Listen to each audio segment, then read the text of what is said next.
Hi. It's been a few days since I have updated this spot.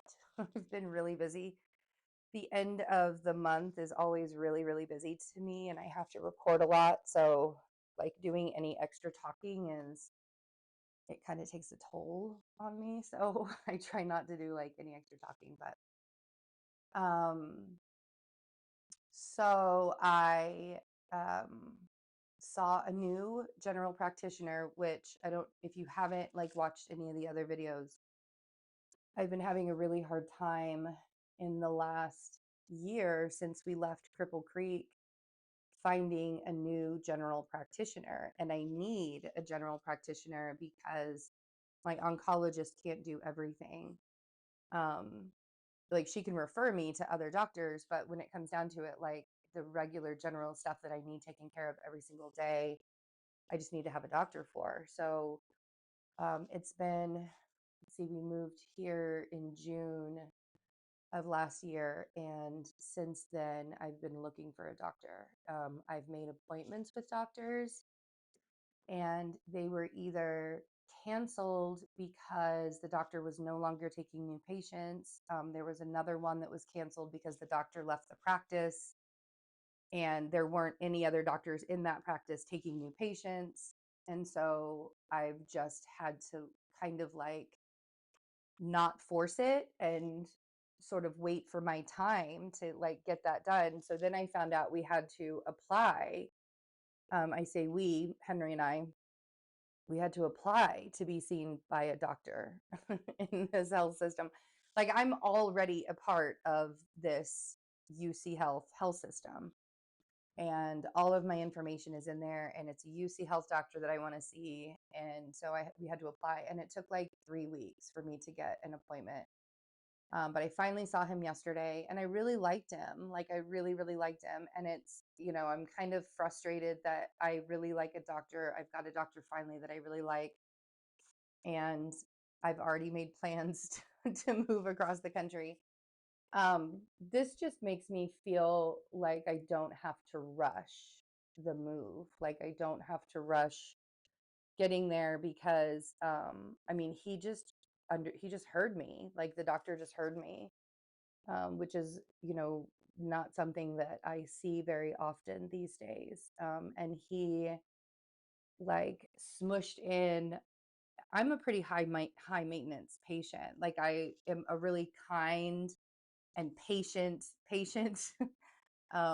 That word dawned on me yesterday too. I was like, holy crap! They call us like go look at the adjective definition of the word patient and you'll see why they call us patients, because they expect us to really be docile when it comes to a lot of things. So, but I am, I'm a very patient because I know that trying to fix me is not going to be easy. And like, why am I going to try and make somebody else's job harder?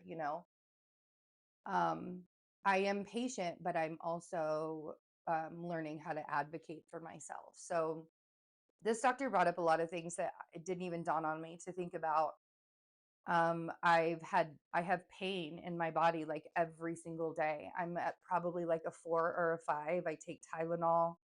I take Advil. I'm not supposed to take ibuprofen or Advil or Aleve because I'm already on blood thinners, and that thins your blood even more and you could bleed out. Like you could literally have one of your stomach could start bleeding, you could bleed out from taking that stuff. And I take it nearly every day because I'm in so much pain all the time. And nobody has ever looked at me and said, has anybody ever said you have fibromyalgia?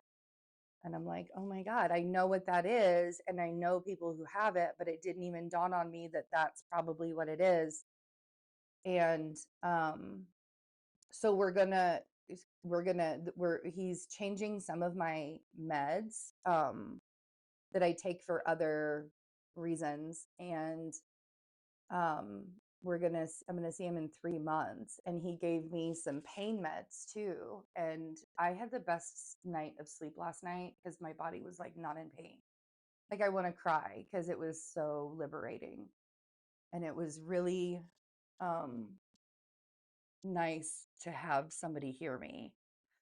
So it's really good news because you don't find that. Like I prayed for this. I prayed really hard for this doctor. Um, and I'm really glad. So that is some positive news that came out of this journey that I'm on.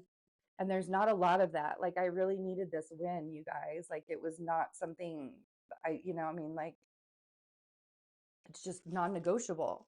Like this was not negotiable for me. So I really needed this win. Um, and wins like this help me to understand that I'm not like crazy and I'm not like um, being over dramatic, like all the things that they make you think, when you don't feel good and you're sick. And I know that they made me feel like that. When I say they, I mean like parents and doctors when I was younger always made me feel like I was an idiot when I was sick. So, um, yeah, positive wins. And like I'm crying because I'm happy. I'm not crying because I'm sad. It's amazing. So, um, that's where we are right now. And there's not really a whole lot going on. That's the biggest thing about this disease is that it's chronic, right? So this is like I've said it before, this is a marathon. It's not a sprint. We can't like rush into getting anything, done. And patience is one of those things that I've really, really had to learn with it. And having these kind of wins. Oh, I did. The other thing that I had to do this week was have an ultrasound on my uterus, which was also good news. Well, it was good news because there was nothing specific that came out, but there are still some things that they want to look at and pay attention to. So, whatever. I'm going to go see a gynecologist for that. But um yeah, just like because it creates so much more stuff going on in your body. And I've learned that it's like so autoimmune. You have to be really, you have to be like paying attention. You really have to be paying attention to your body. So yeah, it's been a wild ride the last few days for sure. And I'm just really glad for the positive news. So thanks for being here with me and receiving this news with me. And yeah, I'll see you guys later. Bye.